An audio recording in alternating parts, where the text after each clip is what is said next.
الله أكبر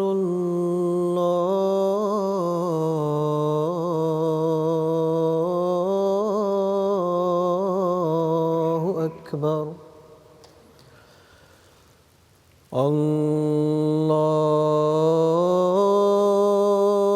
الله أكبر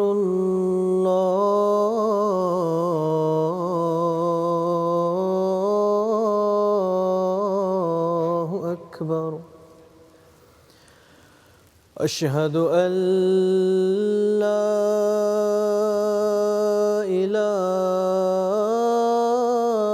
إله إلا الله أشهد أن لا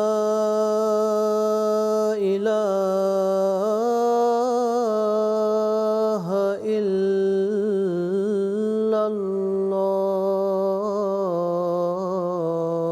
الله أشهد أن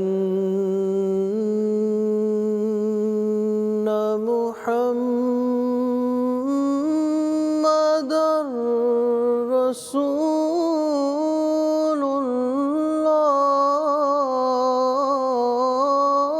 الله أشهد أن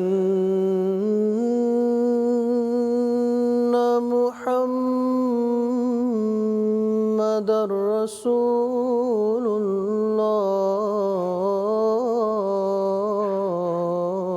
الله حي على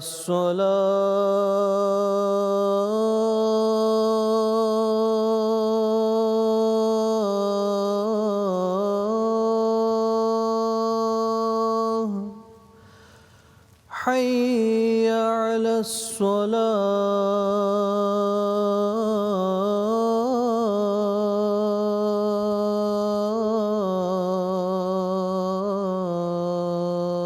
الصلاة حي على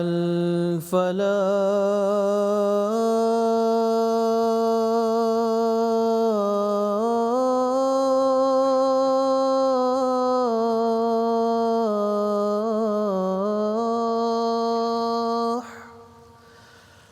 حي على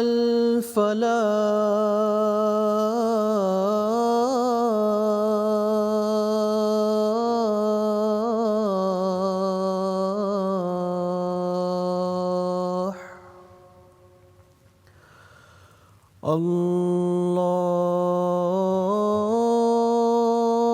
الله أكبر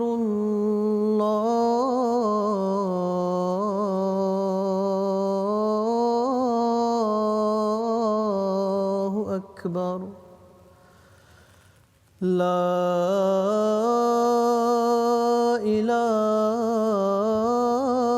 إله إلا الله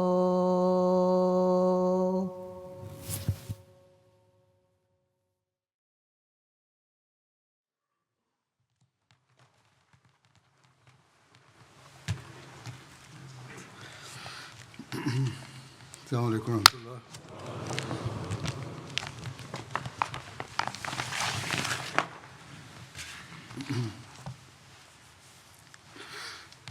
أشهد أن لا إله إلا الله وحده لا شريك له وأشهد أن محمدًا عبده ورسوله أما بعد فأعوذ بالله من الشيطان الرجيم بسم الله الرحمن الرحيم الحمد لله رب العالمين الرحمن الرحيم مالك يوم الدين إياك نعبد وإياك نستعين اهدنا الصراط المستقيم صراط الذين أنعمت عليهم غير المغضوب عليهم ولا الضالين. غزوہ بنو قریظہ کی تفصیل بیان ہو رہی تھی.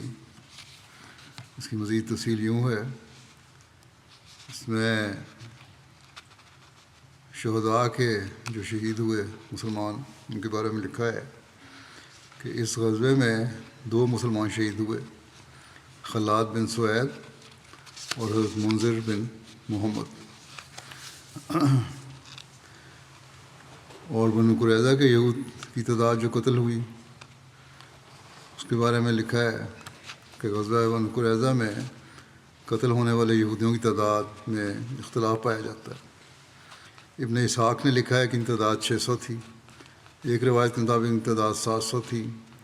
سہیلی کہتے ہیں ان کی تعداد 800 سے 900 تھی. امام ترمذی اور امام نسائی نے 400 جنگجو لکھا ہے. ابن سعد نے بھی 600 سے 700 کے درمیان بیان کیا ہے. مرزا بشیر احمد صاحب نے جو اپنی مختلف تاریخوں سے تحقیق کی ہے اس کے مطابق وہ لکھتے ہیں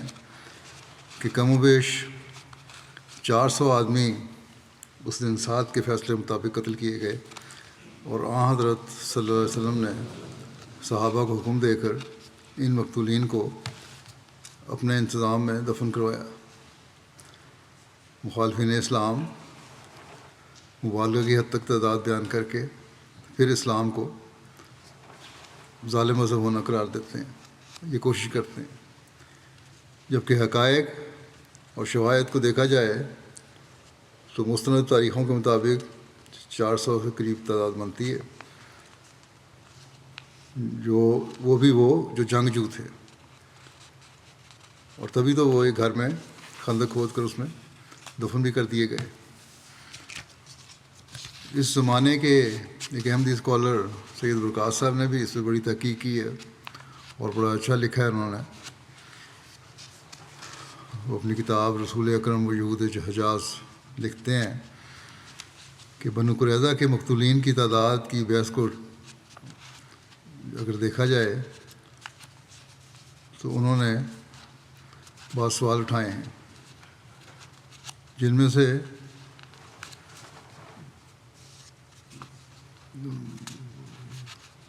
بعض جو ہیں کسی قدر مقبولیت کا پہلو رکھتے ہیں. ایک تو وہی بنیادی اصول انہوں نے لیا ہے جو کہ بہت عام اصول ہے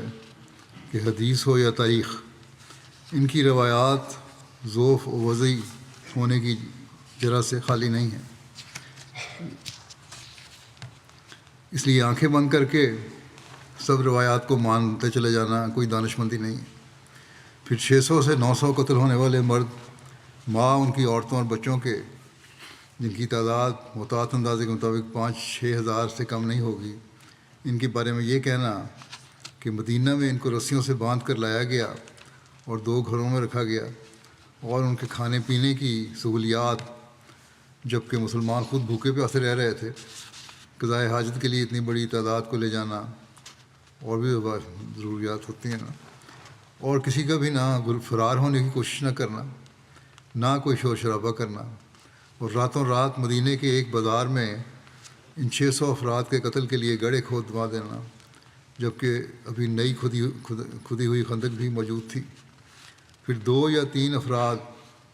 یعنی حضرت علی اور حضرت زبیر کا ہی ان سب کو قتل کرنا، اور ان دونوں اصحاب کو کبھی بھی اس واقعے کا ذکر نہ کرنا، اور بخاری اور مسلم میں مقتولین کی تعداد کا ذکر نہ کرنا. اس طرح کی کچھ دیگر باتیں رہنمائی کرتی ہیں کہ ان روایات پر اثر نو غور کیا جانا چاہیے، اور یہ دیکھا جائے کہ کہیں ان روایات میں زیادہ ہی مبالغہ آمیزی سے کام نہ لیا گیا ہو. لکھتے ہیں کہ درپردہ آن حضرت صلی اللہ علیہ وسلم اور مسلمانوں کی یہود دشمنی کو ہوا دینے کے لیے ان واقعات میں بعد کے لوگوں نے رنگ بھر دیے ہیں، کیونکہ بخاری میں جو لفظ استعمال ہوا ہے وہ یہ ہے کہ حضرت سعد نے فیصلہ میں فرمایا تھا کہ تقتل المقاتلہ، کہ ان کے مقاتلہ یعنی جنگ کرنے والے قتل کر دیے جائیں. اب عام مورخین اور شارحین و سیرت نگاروں نے اس کا ترجمہ یہ کیا کہ ہر وہ مرد جو جنگ کرنے کے قابل تھا وہ قتل کیا جائے، بلکہ انہوں نے اس لفظ کو اتنا وسیع کر لیا کہ جنگ کے قابل سے مراد ہر بالغ مرد لے لیا گیا، اور بلوغت کا معیار بھی خود ایسا وضع کیا کہ کچھ لوگوں کو کھڑا کر دیا جو ہر مرد کے بالغ ہونے کی علامت کو باقاعدہ چیک کیا کرتے تھے اور اعلان کرتے کہ یہ بالغ ہیں، اور یوں یہ تعداد بڑھتی چلی گئی۔ اس حد تک مبالغہ ہے اس میں، لیکن جن کا رجحان تھوڑی تعداد کی طرف گیا ہے انہوں نے مقاتلہ کا لفظ کا ترجمہ محدود رکھا ہے، اور مراد صرف اس جنگ میں شامل ہونے والے مرد لیے جو کہ ان کی تحقیق کے مطابق 20 سے زیادہ نہیں، یہ انہوں نے اور زیادہ کم کر دیا، اور یہ کسی حد تک معقولیت کا پہلو لیے ہوئے ہیں۔ یہ بہرحال ان کی اپنی تحقیق ہے، لیکن بعض باتیں ان کی بہرحال معقول ہیں اور ان کو بنیاد بنایا جا سکتا ہے تحقیق میں۔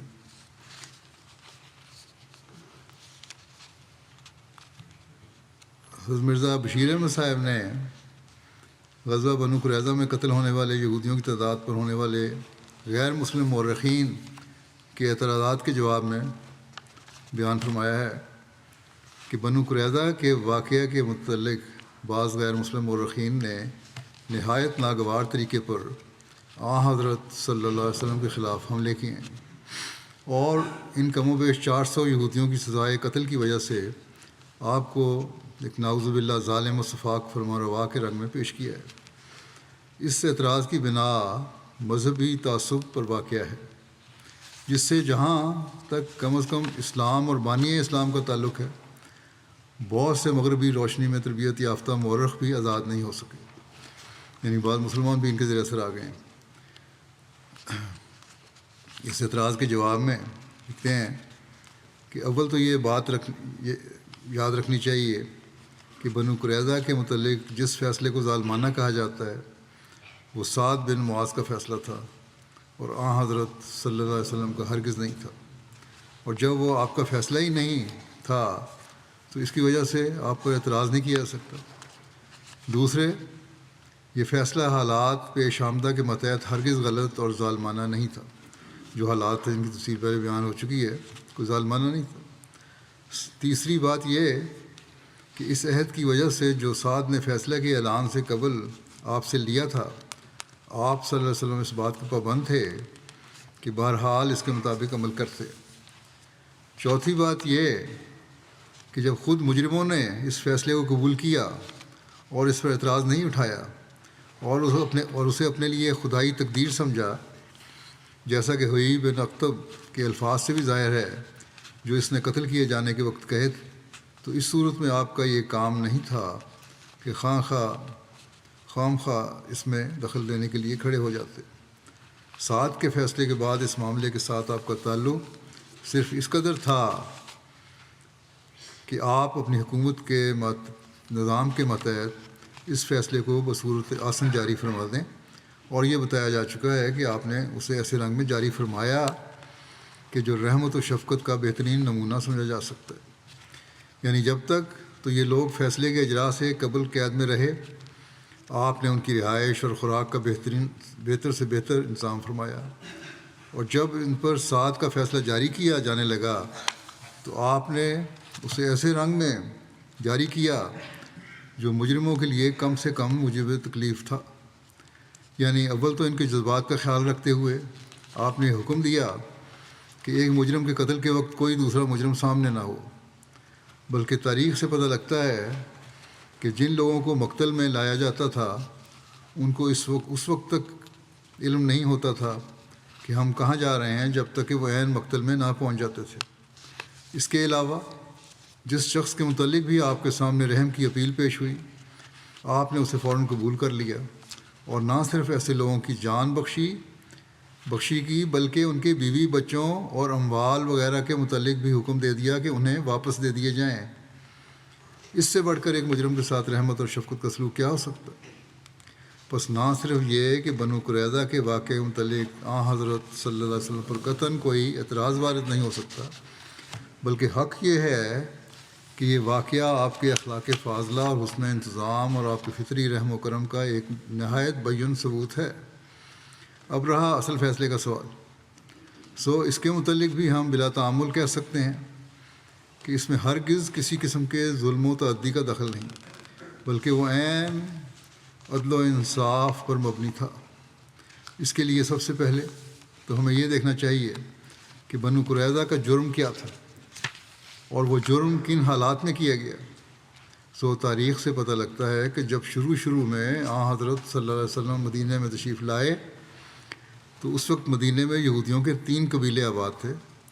یعنی بنو قینقاع، قبیلہ بنو نذیر اور قبیلہ بنو قریظہ۔ حضرت صلی اللہ علیہ وسلم نے ہجرت کے بعد جو پہلا سیاسی کام کیا وہ یہ تھا کہ ان تینوں قبیلوں کے رؤساء کو بلا کر ان کے سامنے امن و امان کا ایک معاہدہ کیا۔ اس معاہدے کی شرائط یہ تھیں کہ مسلمان اور یہودی امن و امان کے ساتھ مدینہ میں رہیں گے اور ایک دوسرے کے ساتھ دوستانہ تعلقات رکھیں گے اور ایک دوسرے کے دشمن کو کسی قسم کی مدد نہیں دیں گے اور نہ ایک دوسرے کے دشمنوں کے ساتھ کوئی تعلق رکھیں گے، اور اگر کسی بیرونی قبیلے یا قبائل کی طرف سے مدینہ پر کوئی حملہ ہوگا تو سب مل کر اس کا مقابلہ کریں گے،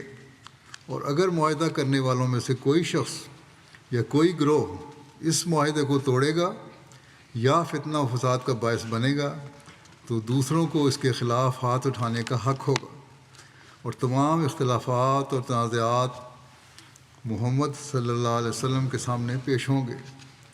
اور آپ کا فیصلہ سب کے لیے واجب التعمیل ہوگا، مگر یہ ضروری ہوگا کہ ہر شخص یا قوم کے متعلق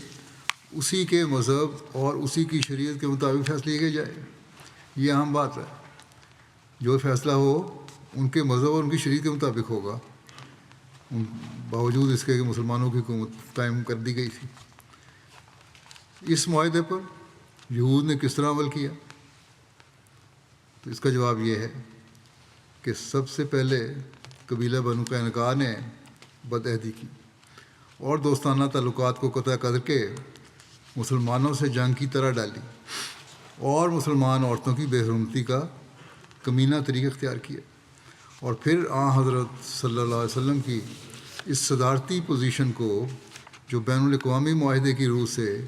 آپ کو حاصل تھی نہایت متمردانہ انداز میں ٹھکرا دیا، تکبر کے رنگ میں ٹھکرا دیا، مگر جب وہ مسلمانوں کے سامنے مغلوب ہوئے تو حضرت صلی اللہ علیہ وسلم نے انہیں معاف فرما دیا، اور صرف اسی قدر احتیاطی تدابیر پر اکتفا کیا کہ بنو قینقاع مدینہ سے نکل کر کسی دوسری جگہ جا کر آباد ہو جائیں تاکہ شہر کا امن برباد نہ ہو اور مسلمان ایک مارے آستین کے شر سے محفوظ ہو جائیں،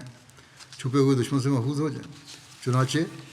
قبیلہ بنو قینقاع کے لوگ بڑے امن و امان کے ساتھ اپنے اموال اور بیوی بچوں کو اپنے ہمراہ لے کر مدینہ سے نکل کر دوسری جگہ آباد ہو گئے، مگر اس واقعے سے یہود کے باقی 2 قبائل نے سبق حاصل نہ کیا، بلکہ آپ کے رحم نے ان کو اور بھی ناواجب جرأت دلا دی، اور ابھی زیادہ عرصہ نہ گزرا تھا کہ یہود کے دوسرے قبیلے بنو نذیر نے بھی سر اٹھایا، اور سب سے پہلے ان کے ایک رئیس کعب بن اشرف نے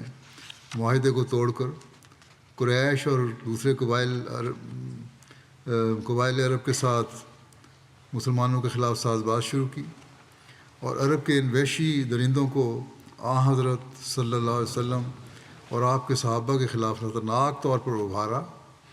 اور مسلمانوں کے خلاف ایسے اشتعال انگیز شعر کہے کہ جن سے ملک میں مسلمانوں کے لیے ایک نہایت خطرناک صورتحال پیدا ہو گئی، اور پھر اس بدبخت نے معزز مسلمان عورتوں کا نام لے کر اپنے اشعار میں ان پر پھبتیاں اڑائیں، اور بالآخر حضرت صلی اللہ علیہ وسلم کے قتل کی سازش کی، اور جب حضرت صلی اللہ علیہ وسلم کے حکم سے یہ شخص اپنے کیفر کردار کو پہنچا تو اس کا قبیلہ یکجان ہو کر مسلمانوں کے خلاف اٹھ کھڑا ہوا، اور اس دن سے بنو نذیر نے معاہدے کو بالائے طاق رکھ کر مسلمانوں کے خلاف ساز باز شروع کر دی، اور بالآخر سارے قبیلے نے مل کر حضرت صلی اللہ علیہ وسلم کے قتل کا منصوبہ بنتا، اور یہ فیصلہ کر لیا کہ جس طرح بھی ہو آپ کو زندہ نہ چھوڑا جائے۔ حالانکہ پہلے معاہدے میں یہ سب شامل تھے کہ اگر کوئی غلط کرے گا کام تو اس کو سزا دیں گے اور بخشی دیں گے۔ بہرحال، اور جب ان کے خونی ارادوں کا علم ہونے پر حضرت صلی اللہ علیہ وسلم نے ان کی تنبیہ اور سزا کا طریق اختیار کیا تو نہایت مغرورانہ انداز میں مسلمانوں کے ساتھ جنگ کرنے کو تیار ہو گئے، اور اس جنگ میں بنو قریظہ نے ان کی اعانت کی۔ مگر جب بنو نذیر مغلوب ہوئے، اب یہاں بنو نذیر کی بنو قریظہ نے اعانت بھی کی، انہوں نے بھی معاہدہ توڑا، لیکن جب بنو نذیر مغلوب ہوئے تو حضرت صلی اللہ علیہ وسلم نے بنو قریظہ کو بالکل ہی معاف فرما دیا، باوجود اس کے کہ وہ بنو نذیر کے ساتھ شامل ہو گئے تھے۔ آپ نے بنو قریظہ کو معاف کر دیا اور بنو نذیر کو بھی مدینے سے امن و امان کے ساتھ چلے جانے کی اجازت دے دی، البتہ اس قدر کیا کہ انہیں ان کے اسلحہ ساتھ لے جانے کی اجازت نہیں دی۔ مگر اس احسان کا بدلہ بنو نذیر نے یہ دیا کہ مدینے سے باہر جا کر ان کے رؤساء نے تمام عرب کا چکر لگایا اور مختلف قبائل عرب کو خطرناک طور پر اشتعال دے کر ایک ٹڈی دل لشکر مدینہ پر چڑھا لائے، بہت بڑا لشکر لے کر آ گئے، اور سب سے یہ پختہ عہد لیا کہ اب جب تک اسلام کو نیست و نابود نہ کر لیں گے واپس نہیں جائیں گے۔ ایسے خطرناک وقت میں اس کا ایک مختصر خاکہ بیان ہوا ہے۔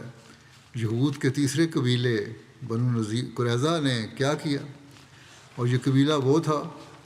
جس پر حضرت صلی اللہ علیہ وسلم نے غزوہ بنو نذیر کے موقع پر ان کی غداری کو معاف کر کے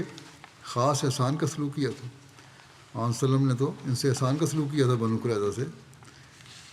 اور پھر دوسرا احسان ان پر حضرت صلی اللہ علیہ وسلم کا یہ تھا کہ باوجود اس کے کہ وہ حضرت صلی اللہ علیہ وسلم کی ہجرت سے قبل بنو نذیر سے مرتبے اور حقوق میں ادنا سمجھے جاتے تھے۔ اب یہ دونوں آپس کے قبائل جو تھے بنو نذیر اور بنو قریظہ، ان دونوں میں بھی درجات میں فرق تھا۔ بنو قریظہ بنو نذیر سے ادنا سمجھے جاتے تھے، یعنی اگر بنو نذیر کا کوئی آدمی بنو قریظہ کے ہاتھ سے قتل ہو جاتا تھا تو قاتل کو قصاص میں قتل کیا جاتا تھا، یہ قاعدہ تھا ان کا۔ لیکن اگر بنو قریظہ کا کوئی آدمی بنو نذیر کے ہاتھ سے قتل ہو جاتا تو محض دیت کی ادائیگی کافی سمجھی جاتی تھی، اس سے کچھ رقم لے کے اس کو چھوڑ دیا جاتا تھا، دیت لے کے چھوڑ دیا جاتا تھا۔ لیکن حضرت صلی اللہ علیہ وسلم نے بنو قریظہ کو دوسرے شہریوں کے ساتھ برابری کے حقوق عطا کیے، مگر باوجود ان عظیم الشان احسانوں کے بنو قریظہ نے پھر بھی غداری کی، اور غداری بھی ایسے نازک وقت میں کی جس سے زیادہ نازک وقت مسلمانوں پر کبھی نہیں آیا۔ بنو قینقاع کی مثال ان کے سامنے تھی، انہوں نے اس سے فائدہ نہیں اٹھایا۔ بنو نذیر کا واقعہ ان کی آنکھوں کے سامنے ہوا تھا، انہوں نے اس سے سبق حاصل نہیں کیا، اور کیا تو کیا کیا، یہ کیا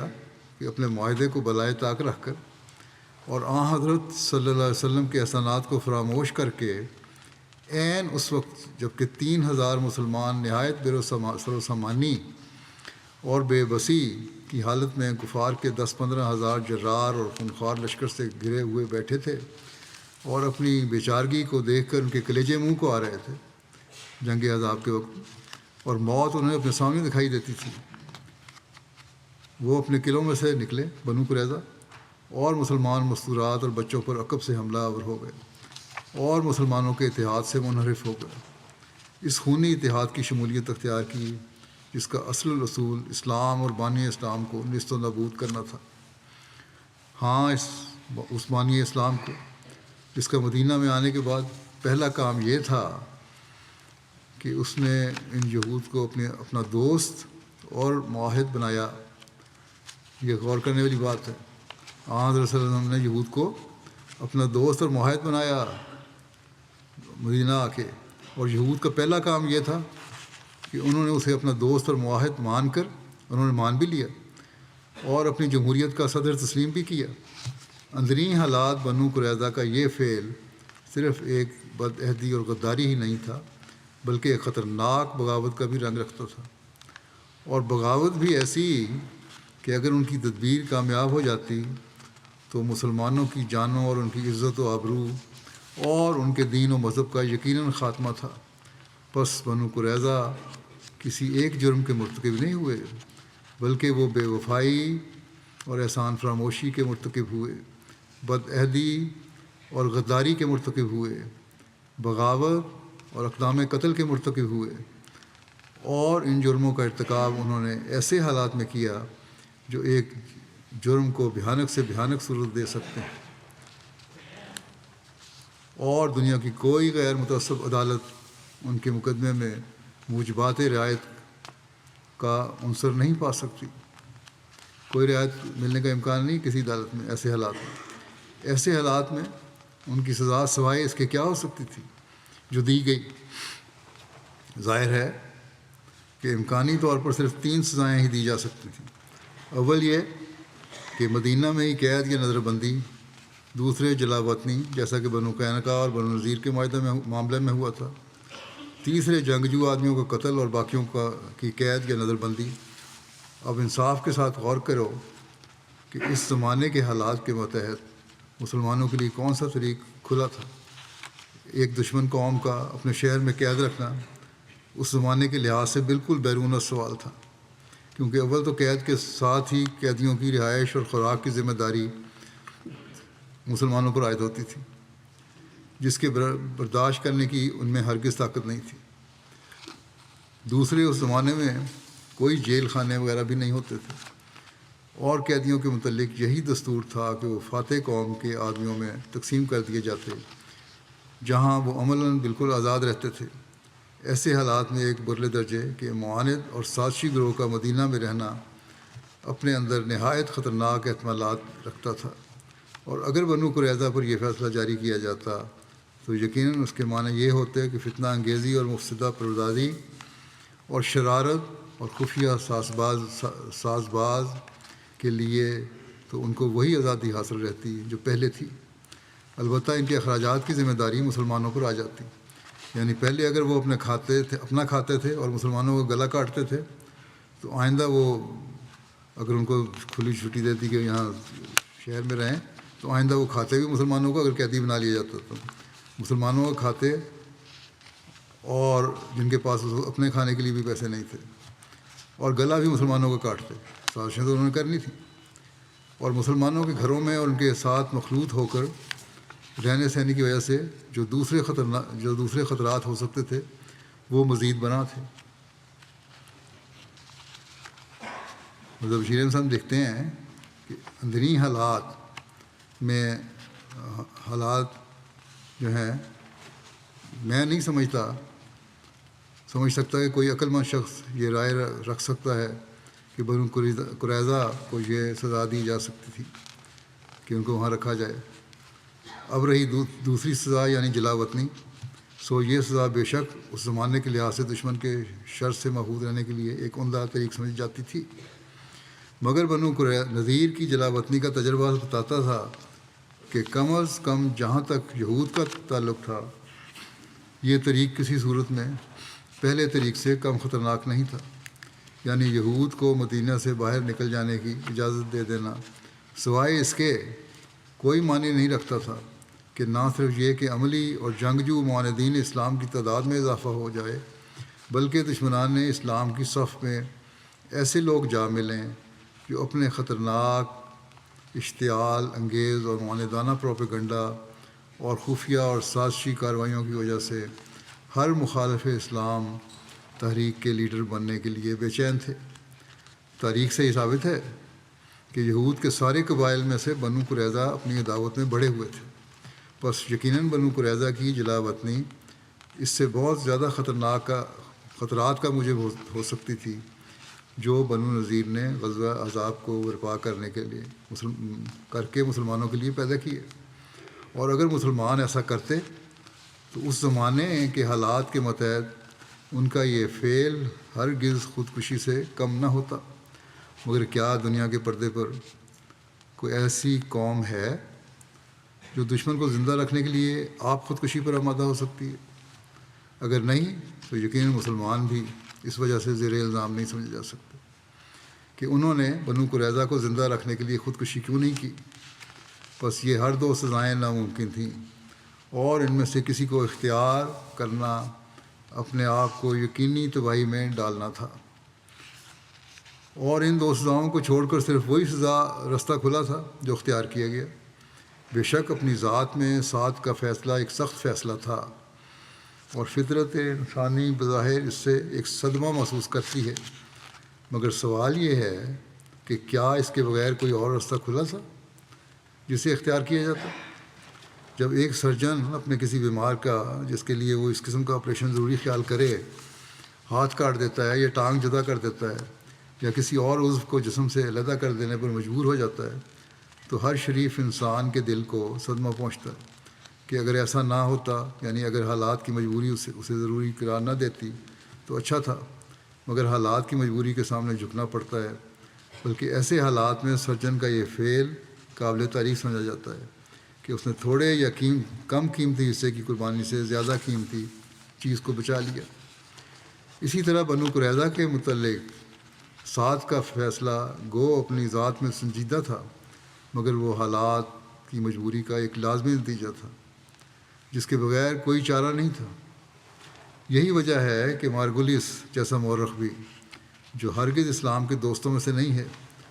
اور اس موقع پر اس اعتراف پر مجبور ہوا ہے کہ سات کا فیصلہ حالات کی مجبوری پر مبنی تھا جس کے بغیر چارہ نہیں تھا۔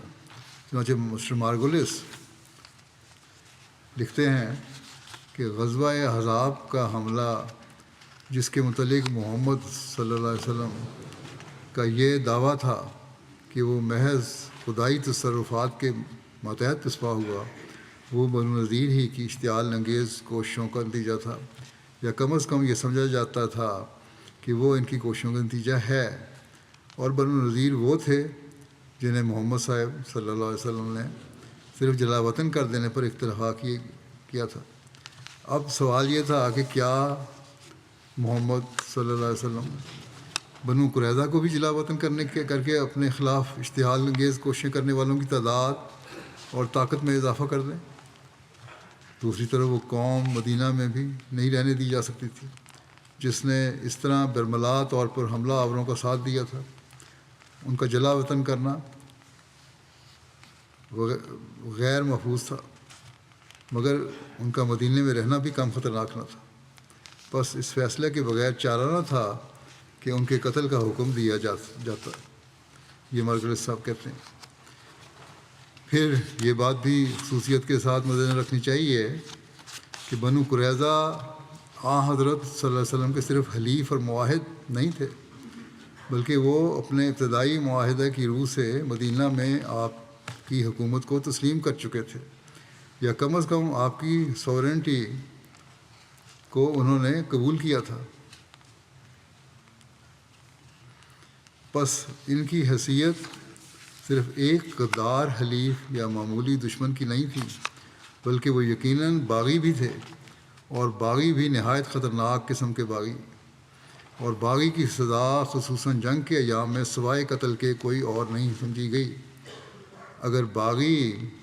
کو بھی انتہائی سزا نہ دی جاوے تو نظام حکومت بالکل ٹوٹ جاتا ہے، اور شریر اور مفسدہ پرداز لوگوں کو ایسی جرت حاصل ہو جاتی ہے جو امن عامہ اور رفاع عام کے لیے سخت مہلک ثابت ہوتی ہے۔ اور یقیناً ایسے حالات میں باغی پر رحم کرنا دراصل ملک پر اور ملک کے امن پسند لوگوں پر ظلم کے ہم معنی ہوتا ہے۔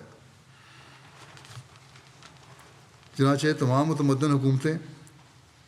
اس وقت تک ایسے باغیوں کو خواہ وہ مرد ہوں یا عورت قتل کی سزا دیتی چلی آئی ہیں، اور کسی عقل مند انسان نے کبھی ان پر اعتراض نہیں کیا۔ بس سات کا فیصلہ بالکل منصفانہ اور عدل و انصاف کے قواعد کے بالکل مطابق تھا، اور حضرت صلی اللہ علیہ وسلم بوجہ اپنے عہد کے اس فیصلے کے متعلق رحم کے پہلو کو کام میں نہیں لا سکتے تھے سوائے افراد کے، اور اس کے لیے آپ نے ہر ممکن کوشش کی، مگر معلوم ہوتا ہے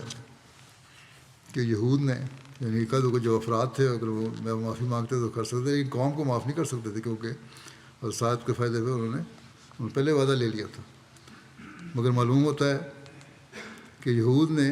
اس شرم سے کہ انہوں نے آپ کو جج ماننے سے انکار کر دیا تھا، آپ کی طرف رحم کی اپیل کی صورت میں زیادہ رجوع نہیں کیا، اور ظاہر ہے کہ بغیر اپیل ہونے کے آپ رحم نہیں کر سکتے تھے، کیونکہ جو باغی اپنے جرم پر ندامت کا اظہار بھی نہیں کرتا، اسے خود بخود چھوڑ دینا سیاسی طور پر نہایت خطرناک نتائج پیدا کر سکتا ہے۔ ایک اور بات یاد رکھنی ضروری ہے کہ جو معاہدہ حضرت صلی اللہ علیہ وسلم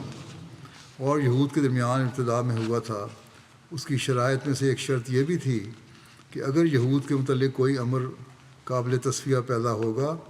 تو اس کا فیصلہ خود انہی کی شریعت کے ماتحت کیا جائے گا۔ چنانچہ تاریخ سے پتہ لگتا ہے کہ اس معاہدے کے ماتحت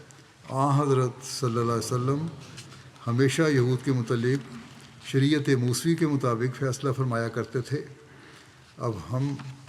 تورات پر نگاہ ڈالتے ہیں تو وہاں اس قسم کے جرائم کی سزا جس کے مرتکب بنو قریظہ ہوئے بعینہ ہی وہی لکھی ہوئی پاتے ہیں جو سعد بن معاذ نے بنو قریظہ پر جاری کی۔ چنانچہ بائبل میں یہ خدائی حکم درج ہے کہ اور جب تو کسی شہر کے پاس اس سے لڑنے کے لیے آ پہنچے تو پہلے اس سے صلح کا پیغام کر، تب یوں ہوگا کہ اگر وہ تجھے جواب دے کہ صلح منظور اور دروازہ تیرے لیے کھول دے تو ساری خلق جو اس شہر میں پائی جاوے تیری خراج گزار ہوگی اور تیری خدمت کرے گی، اور اگر وہ تجھ سے صلح نہ کرے بلکہ تجھ سے جنگ کرے تو اس کا محاصرہ کر، اور جب خداوند تیرا خدا اسے تیرے قبضے میں کر دے تو وہاں کے ہر ایک مرد کو تلوار کی دھار سے قتل کر، مگر عورت اور لڑکوں اور مواشی کو اور جو کچھ اس شہر میں ہو اس کا سارا لوٹ اپنے لیے لے لے۔ استثناء باب 20 میں درج ہے، آیت 10 اور 15 میں۔ یہودی شریعت کا یہ حکم محض ایک کاغذی حکم نہیں تھا، اس پر کبھی عمل نہ کیا گیا ہو، بلکہ بنو اسرائیل کا ہمیشہ اس پر عمل رہا ہے، اور یہودی قضیے ہمیشہ اسی اصل کے ماتحت تصفیہ پاتے رہے ہیں۔ چنانچہ مثال کے طور پر ملاحظہ ہو، اور انہوں نے یعنی بنو اسرائیل نے مدیانیوں سے لڑائی کی جیسا خداوند نے موسیٰ کو فرمایا تھا، اور سارے مردوں کو قتل کیا،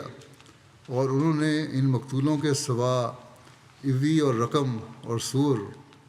سور کو اور حور کو اور ربا کو جو مدیان کے 5 بادشاہ تھے جان سے مارا، اور بیور کے بیٹے بلعام کو بھی تلوار سے قتل کیا،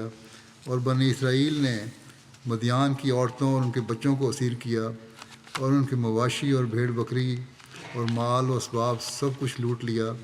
اور انہوں نے سارا مال غنیمت اور سارے اسیر انسان اور حیوان لیے، اور وہ قیدی اور غنیمت اور لوٹ موسیٰ اور الیعزر کاہن اور بنی اسرائیل کی ساری جماعت کے پاس خیمہ گاہ میں مواب کے میدانوں میں یردن کے کنارے جو یریحو کے مقابل ہے لائے۔ گنتی باب 3 آیت 7 سے 12 میں درج ہے۔ بہرحال حضرت مسیح ناصری کو جو وہ بھی بنو اسرائیل میں سے تھے، وہ اپنی زندگی میں حکومت نصیب نہیں ہوئی انہیں، اور نہ جنگ و جدال کے مواقع پیش آئے جن میں ان کا طریق عمل ظاہر ہو سکتا، مگر ان کے بعض فکروں سے اندازہ کیا جا سکتا ہے کہ شریر اور باطن دشمن کے متعلق ان کے کیا خیالات تھے حضرت عیسیٰ علیہ السلام کے۔ چنانچہ اپنے دشمنوں کو مخاطب کر کے حضرت مسیح فرماتے ہیں، اے سانپوں کے بچوں، تم جہنم کی سزا سے کیوں کر بچو گے؟ یعنی اے لوگو، تم زہریلے سانپوں کی طرح بن کر ہلاک کیے جانے کے قابل ہو گئے ہو، لیکن مجھے یہ طاقت حاصل نہیں ہے کہ تمہیں سزا دوں، مگر تم خدا سے ڈرو اور جہنم کی سزا کا یہ خیال کر کے اپنی بدکرداریوں اور شرارتوں سے باز آ جاؤ۔ غالباً یہی وجہ ہے کہ جب حضرت مسیح کے متبعین کو دنیا میں طاقت حاصل ہوئی تو انہوں نے حضرت مسیح کی اس تعلیم کے متحد کہ شریر اور بدکردار دشمن سانپوں اور بچھوؤں کی طرح ہلاک کیے جانے کے قابل ہیں، جسے بھی بدکردار اور شریر سمجھا اور اپنے ارادوں میں رخنا انداز پایا اسے ہلاک کرنے میں دریغ نہیں کیا۔ یہ نظر آ رہا ہے ہمیں۔ چنانچہ مسیحی اقوام کی تاریخ اس قسم کی مثالوں سے بھری پڑی ہے۔ خلاصہ کلام یہ کہ سعد کا فیصلہ گو اپنی ذات میں سخت سمجھا جائے، مگر وہ ہرگز عدل و انصاف کے خلاف نہیں تھا، اور یقیناً یہود کے جرم کی نوعیت اور مسلمانوں کی حفاظت کا سوال دونوں اسی کے مقتضی تھے کہ یہی فیصلہ ہوتا، اور پھر یہ فیصلہ بھی یہودی شریعت کے عین مطابق تھا، بلکہ اس ابتدائی معاہدے کے لحاظ سے ضروری تھا کہ ایسا ہی ہوتا، کیونکہ اس کی روح سے مسلمان اس بات کے پابند تھے کہ یہود کے متعلق انہی کی شریعت کے مطابق فیصلہ کریں، مگر جو کچھ بھی تھا یہ فیصلہ سعد بن معاذ کا تھا، حضرت صلی اللہ علیہ وسلم کا نہیں تھا، اور سعد پر ہی اس کی پہلی اور آخری ذمہ داری عائد ہوتی تھی، اور حضرت صلی اللہ علیہ وسلم کا تعلق بحیثیت صدر حکومت کے اس سے صرف اس قدر تھا کہ آپ اس فیصلے کو اپنی حکومت کے انتظام کے ماتحت جاری فرمائیں، اور یہ بتایا جا چکا ہے کہ آپ نے اسے ایسے رنگ میں جاری فرمایا جو موجودہ زمانے کی مہذب سے مہذب اور رحم دل سے رحم دل حکومت کے لیے بھی ایک بہترین نمونہ سمجھا جا سکتا ہے۔ بس یہ ہے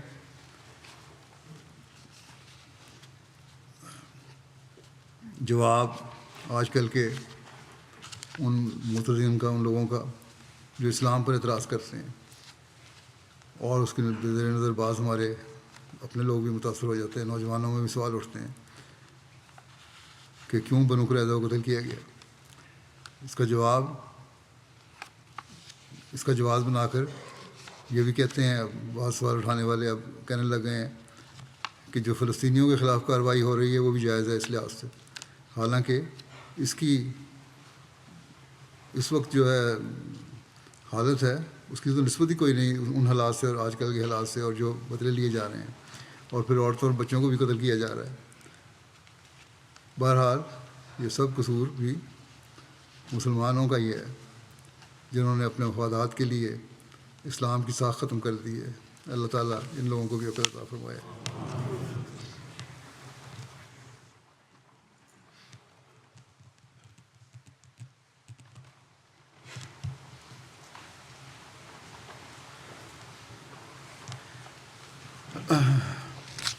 الحمد للہ نحمده ونستعینه ونستغفره ونؤمن به ونتوکل علیہ ونعوذ باللہ من شرور انفسنا ومن سیئات اعمالنا من يهده الله فلا مضل له ومن يضلل فلا هادي له ونشهد أن لا إله إلا الله ونشهد أن محمدا عبده ورسوله عباد الله رحمكم الله إن الله يأمر بالعدل والإحسان وإيتاء ذي القربى وينهى عن الفحشاء والمنكر والبغي يعظكم لعلكم تذكرون اذكروا الله يذكركم وادعوه يستجب لكم ولذكر الله أكبر۔